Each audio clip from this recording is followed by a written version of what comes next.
কারো ক্ষতি করব এই চিন্তা কখনো মাথায় আসেনি আমার।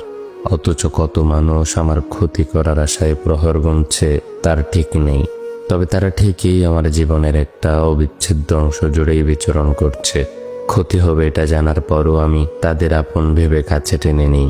তারপরও সেই স্বার্থপর মানুষগুলো কখনো আমার ভালো চাইতে পারে না। আমার ভালো কিছু দেখলেই তাদের হিংসে হয়। অবশ্য তাদের এমন চিন্তাধারায় আমার কিছু যায় আসে না, কারণ আমার হাতে এসব ভাববার সময় থাকে না। আমি বেশিরভাগ সময়ই ব্যস্ত থাকি জীবনের তাগিদে।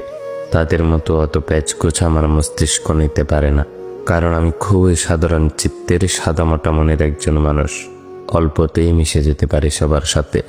মানুষের সাথে বেশি মেশার পর বুঝতে পারি মানুষ আসলে দূর থেকেই সুন্দর। কারণ এমন অনেক মানুষের সাথে আমি মিশেছি যাদের দূর থেকে দেখে তাদের প্রশংসায় পঞ্চমুখ হতাম। তবে তাদের কাছে যাওয়ার পর বুঝতে পারি আসলে তারা কতটা বিকৃত মস্তিষ্ক নিয়ে বসবাস করে। হৃদয়ের সবকিছু শব্দে প্রকাশ করা যায় না, তাই বোধহয় সৃষ্টিকর্তা আমাদের জন্য দীর্ঘশ্বাস, অশ্রু, লম্বা ঘুম, শীতল হাসি এবং আমাদের কম্পিত হাত জোড়া সৃষ্টি করেছেন। আর এসবের জন্যই হয়তো আমাদের মতো এমন সাদামাটা মানুষগুলো স্বাচ্ছন্দ্যে বেঁচে আছে। না হয় কবেই সেই কালবৈশাখীর তোপে ঝরে যাওয়া সদ্য ফোটা আমের মুকুলের মতো ঝরে পড়ে যেতাম, তার ঠিক থাকতো না। বয়সের ড্রয়ারে হাতেড়ে দেখি মায়ের নাক ফুলের মতো মন থেকে হারিয়ে গিয়েছে মানুষের দেওয়ার সেই ছোট ছোট আঘাতগুলি।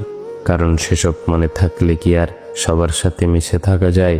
পরিশেষে বুঝতে পারি আমি তো ছোটবেলার কনিষ্ঠ আঙুলের সেই মিষ্টি আড়ি, আমি তো ফোটার আগেই ঝরে পড়া সেই বকুলের পাপড়ি, আমি তো সেই চন্দ্রবিন্দুর মতো এক অবহেলিত ধ্বনিচিহ্ন, যার ব্যবহার হোক কিংবা না হোক তাতে কারো কিচ্ছু যায় আসে না।